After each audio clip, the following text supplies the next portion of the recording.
berperan sebagai Rawa. Rawa adalah seorang ahli IT yang sering melakukan perjalanan luar kota dengan pesawat terbang. Suatu hari dia mengalami sebuah peristiwa yang sangat mengguncang dirinya karena dia menjadi satu-satunya yang selamat di sebuah peristiwa kecelakaan pesawat. Dan film ini bercerita tentang bagaimana Rawa melalui masa-masa hidupnya setelah kecelakaan itu.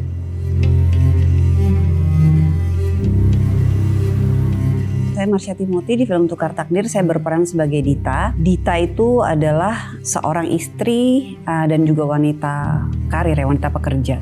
Dia harus kehilangan suaminya dalam sebuah kecelakaan pesawat, yang mana dalam kecelakaan itu hanya ada satu yang selamat dan itu bukan suaminya. Dan kebetulan orang yang selamat itu duduk di kursi di mana suaminya harusnya duduk.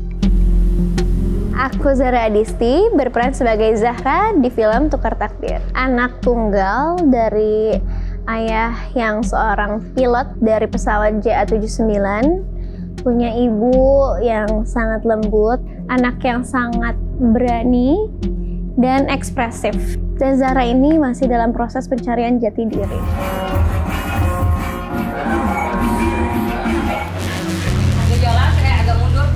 Saya di film Tukar Takdir ini berperan sebagai Ibu Sinta, mama ibunya dari Niko, Rawa. Seorang ibu yang sangat concern sekali sama anaknya, tapi seorang ibu yang cukup keras juga. Ibu dan anak ini sama-sama keras orangnya. Menangani sebuah tragedi itu emang agak beda daripada keluarga lain.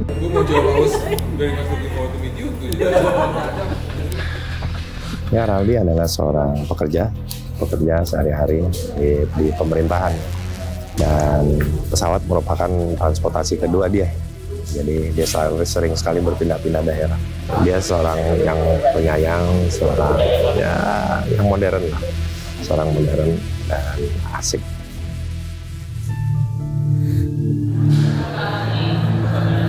Kepala KNKT, jadi emang dia semuanya itu tersistem, ya kan, dari segi bahasa, dari sikap segala macam, karena dia tidak boleh ada yang miss sama sekali.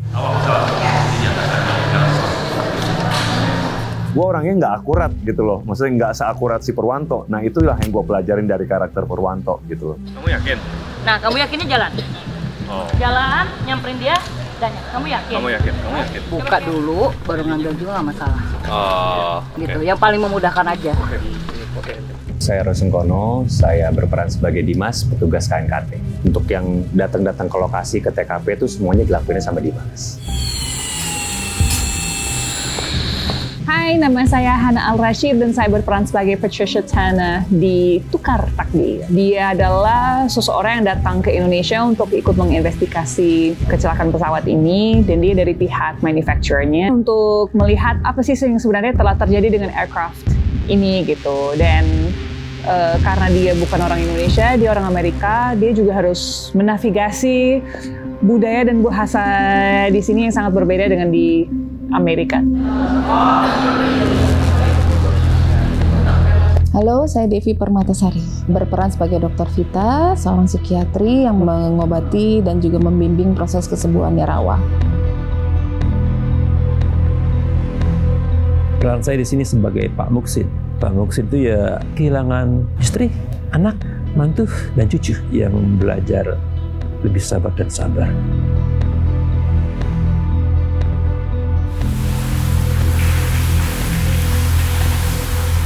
Adam Saputra itu anak konglomerat. Adam itu dikasih perusahaan Airway. Ada kejadian ini karena dia itu adalah head of the company, dia harus berusaha untuk memperbaiki atau melebih ke PR manajemennya tuh harus dikerjain gitu. Bisa kembali pulih dengan pelayanan yang terbaik. Peran orang kaya, yang paling kaya yang pernah gue mainin kayaknya. Gue jadi lawyer, yang tadi gue cincin aja tuh harganya puluhan juta. Cincin kawin gue aja nggak segitunya, jauh harganya. Udah gitu pakai jas rapi, punya kantor sendiri. di hari-hari yang akan datang selama kita syuting. Semoga semuanya diberi kelancaran, kesehatan. Untuk itu kita berdoa bersama. Mudah-mudahan apa yang kita rencanakan Allah mudahkan dan melancarkan. Semoga berhasil, bawa keberkahan buat kita bersama. Dan mudah-mudahan Selamat dulu, selamat. Enggak. Iya.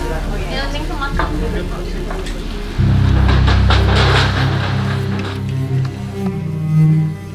Rawa setelah kecelakaan tersebut selalu bertanya pada dirinya apakah dia orang yang beruntung atau justru yang paling tidak beruntung dibandingkan yang lain.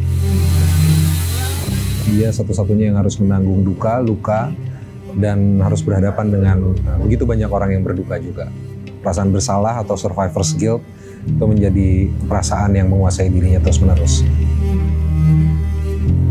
Sebagai seorang ibu berusaha untuk membimbing dia dan mensupport dia dalam bagaimanapun caranya itu dia meng-cope dengan rasa bersalah, rasa kehilangan.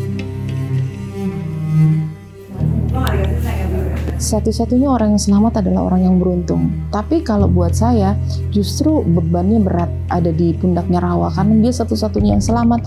Orang berharap banyak dari dia. Beban itu yang akhirnya menghantui dia, akhirnya menjadikan sebuah trauma gitu buat dia. Investigasi itu mungkin jargonnya kedengarannya terlalu menyeramkan. Kalau yang dialami Dita tuh kehilangan aja udah berat. Cara kehilangannya dalam peristiwa yang seperti ini. Orang yang selamat itu adalah orang yang duduk di kursi yang suaminya harusnya duduk. Jadi dia bertukar tempat duduk dengan suaminya. Ini ceritanya Raldi udah masuk ya, semuanya udah duduk. Itu pramugara-pramugari boleh lagi nutupin bagasi ya.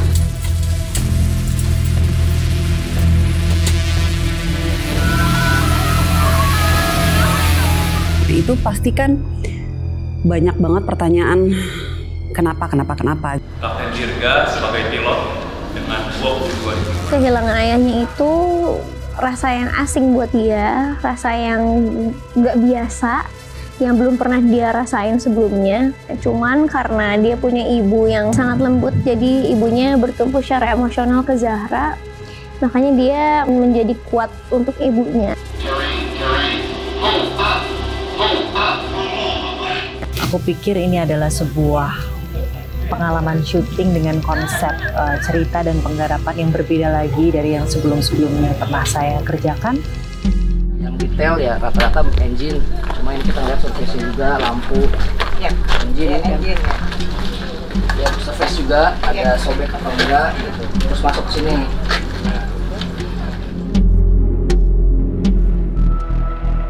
Ini di Curug, di tempat pelatihan pesawat terbang juga. Ini kita naiknya Sauna Airlines karena panas banget di dalam. Ini pelatihan pesawat terbang yang dilatih khusus pesawat terbangnya.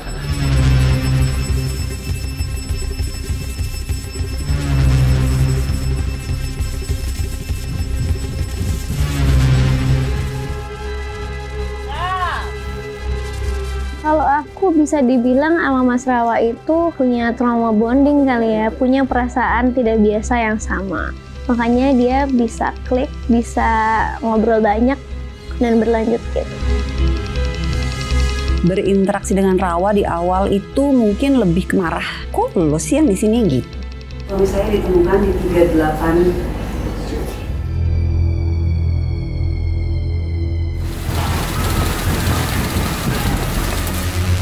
Ini adalah sebuah genre yang baru, genre yang mungkin belum disentuh sebelumnya. Tetapi justru inilah yang menarik menjadi sebuah tantangan bagi kami, karena kami ingin hadirkan sesuatu yang baru, sesuatu yang fresh bagi sinema Indonesia yang sedang bertumbuh sehat hari ini. Bagaimana sebuah petaka pesawat menimbulkan banyak sekali korban, tetapi yang akhirnya justru kehilangan dan berduka adalah keluarga-keluarga korban itu. Kehilangan ini akhirnya membuat banyak sekali teori. Siapa penyebabnya? Kenapa? Sehingga sebuah investigasi menjadi sesuatu yang penting.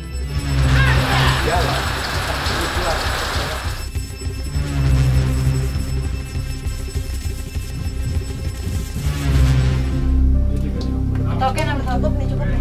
Tinggal mundur dikit. Saya memang dari awal sangat suka dengan episode-episode dari Mayday atau Air Crash Investigation. Jadi ketika saya membaca ceritanya Fabio tuh saya merasa kayak menemukan karakter, menemukan nyawa dari cerita ini.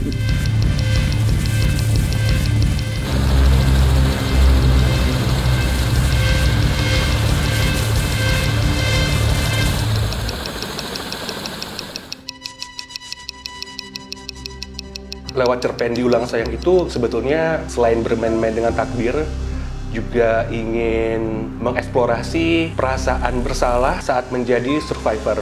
Lebih dari sekadar bagaimana bertahan setelah selamat dari petaka itu. Tukar Takdir menjadi film yang bukan hanya membuatnya tidak mudah, tetapi juga berbiaya yang cukup tinggi. Melibatkan tim VFX dari Amerika dan juga VFX lokal yang tidak kalah. Sampai ada wartawan yang mengatakan bahwa film ini segitu besarnya, segitu hebatnya, seperti menonton film-film raksasa karya Amerika. Benar, kita tidak kalah sama mereka, insya Allah. Barang lain terbang ke arah rawa dan laut. Jujur, ini salah satu penulisan skenario dari selama pengalaman saya menulis ya. Saya sih bisa bilang itu draft 1 terbaik yang pernah saya buat.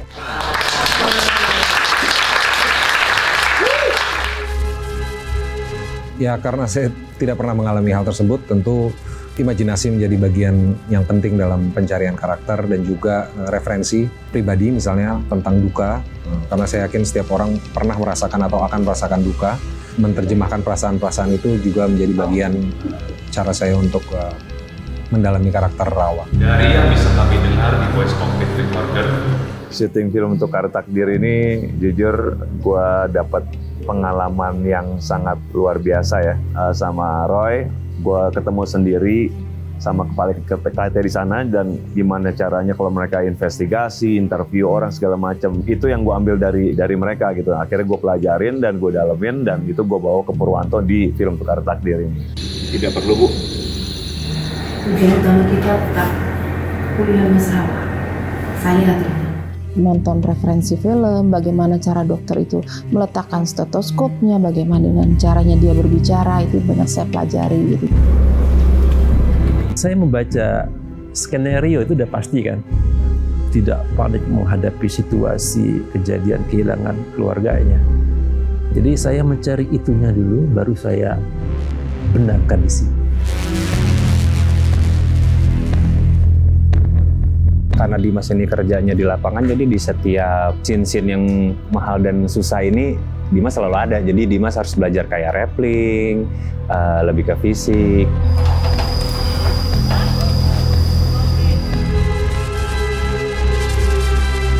Bicara scene mana yang kuat ya, menurutku paling believable kalau menurut aku ya di adegan sebelum crash itu, turbulensi.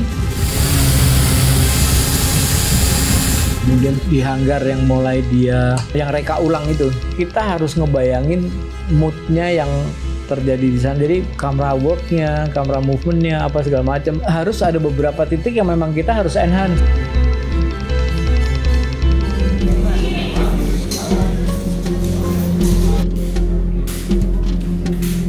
Satu karya yang besar menurut saya, yang memang kita harus dukung kesuksesannya.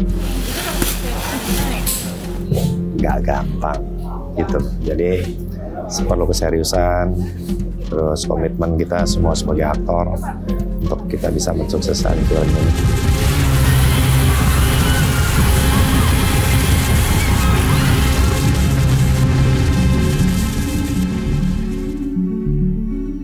Ada satu scene di mana aku masuk itu berantakan gitu. Aku tuh saking menurut aku itu kelihatan real banget. Aku bisa bayangin ada kesedihannya, tapi gimana caranya mereka harus tetap profesional, tetap nyari bukti tanpa harus ada emosi. Itu menurut aku tuh susah dan berat. Di sini aku bisa tahu betapa sulitnya untuk jadi petugas KNKT gitu.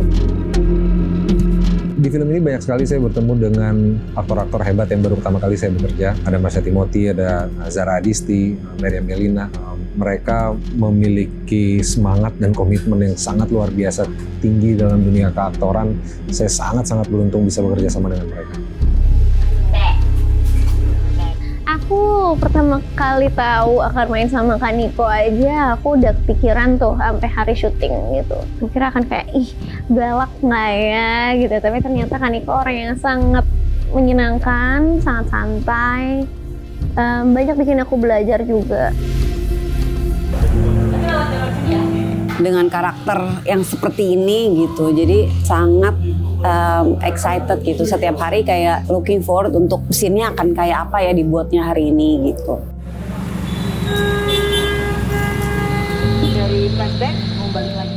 Nah, cara Niko membawakannya juga menurut saya sangat menarik gitu dengan subtlety-nya dia.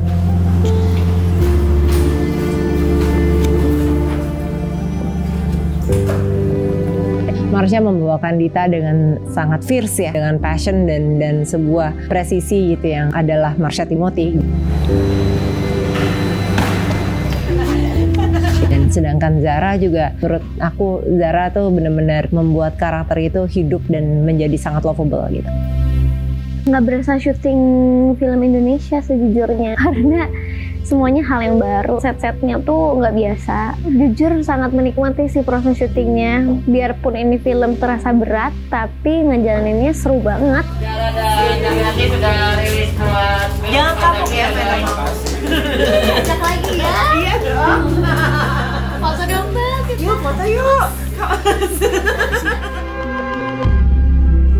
Dari komposisi pemain, terus Molly Surya, terus semuanya, kru-kru yang terlibat, beberapa kenal, gue tuh kayak yakin ini kayaknya produksi menyenangkan deh gitu. Karena apa yang lu cari dalam film yang gue cari adalah produksi yang menyenangkan gitu. Karena gue percaya produksi yang menyenangkan bisa menghasilkan film yang juga menyenangkan. Pokoknya main film dia, bukan lu. Apa yang gue rasain hari ini menyenangkan. Terima kasih teman-teman. Bergabung, sangat terima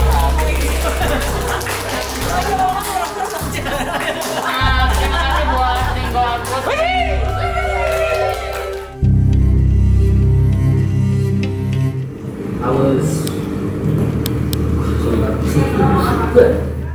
pressure-nya hampir nggak ada, gue bilang hampir ya.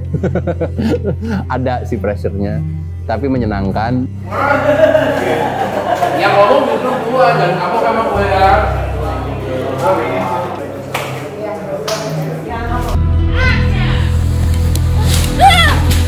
Ini kan buku pertama saya yang di film, jadi rasanya sangat menakjubkan sih.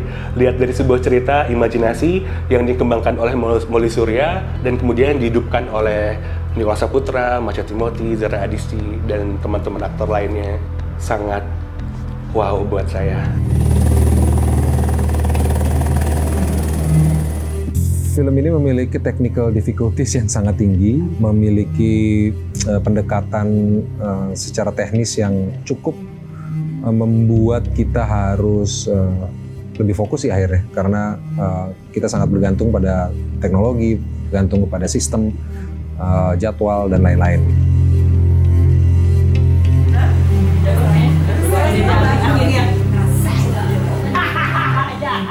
Karakter aku tuh dialognya panjang-panjang gitu, dan seringkali yang diinginkan Molly adalah bicara dengan lebih cepat gitu. Jadi lumayan tantangan juga sih untuk aku untuk mendeliver dialog-dialog itu gitu.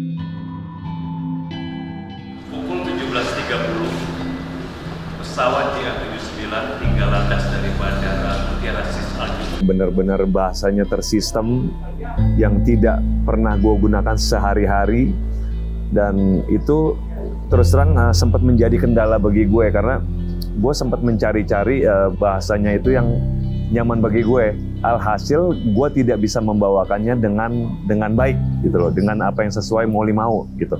Akhirnya gue benar-benar hafalin, gue cari juga artinya seperti apa yang akhirnya gue bisa membawakannya dengan enak.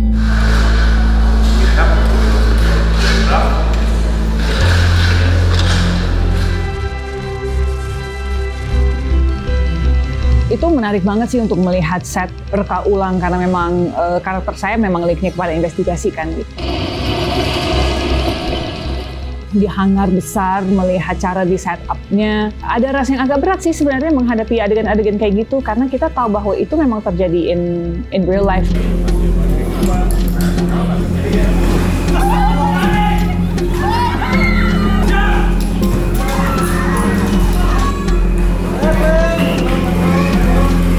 Menemukan sesuatu yang baru yang belum pernah kita bikin tuh itu jadi exciting. Bahkan nggak cuma soal segala yang pesawatan ataupun yang tidak berhubungan dari hal itu pun sebenarnya kayak saya bikin adegan makan di rumahnya Zara dan Damianti gitu, dan kameranya muter-muter, itu juga salah satu adegan yang cukup sulit untuk kita achieve karena kameranya mesti diputar-putar dan butuh koreografi antara pemain dengan kamera gitu.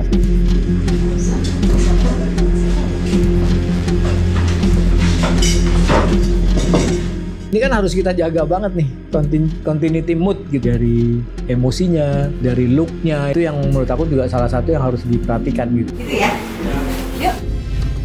Flight simulator yang paling menarik karena belum pernah berada dalam flight simulator yang real, dengan pilot yang real, dengan melihat gerakannya seperti apa dan melihat kayak ngintip-ngintip ke kokpitnya seperti apa, layarnya apa, ini segala macam, dan butuh skill yang luar biasa dan butuh pertanggungjawaban yang sangat besar juga. Jadi respect banget kepada semua yang bekerja di aviation industry sih. Ini film kedua di filmnya Molly. Pertama kali itu di film keduanya Molly, ini film ke-6. Saya menyaksikan betul bagaimana Molly tumbuh sebagai sutradara yang menjadi sangat berpengalaman, dan saya melihat banyak perbedaan di sisi yang positif tentu saja di proyek ini. Saya sangat kagum dengan karya-karyanya.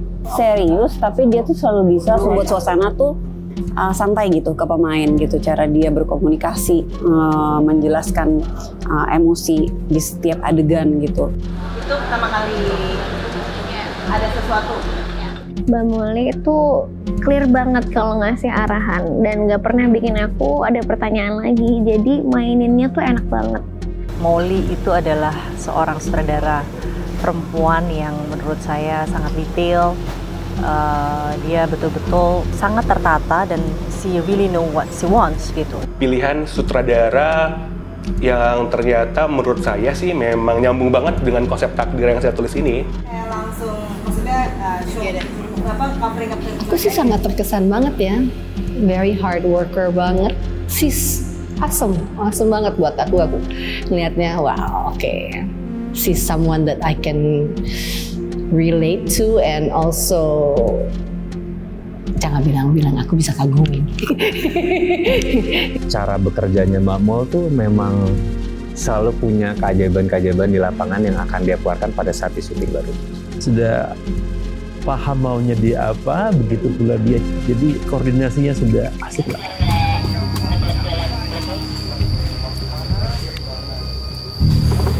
Maksudnya nggak semudah itu juga dia mengubah set kita gitu.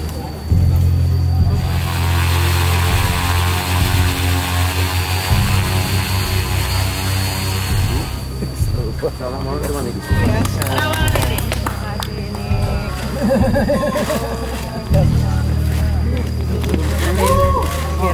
Selfie dulu Mas. Ini suatu pengalaman yang baru buat saya, karena membuatnya menjadi believable atau bisa dinikmati dengan baik oleh penonton, sebuah achievement tersendiri dari produksi ini. Terima kasih banyak sudah bekerja keras dengan maksimal di film yang cukup rumit ini, dan it's right.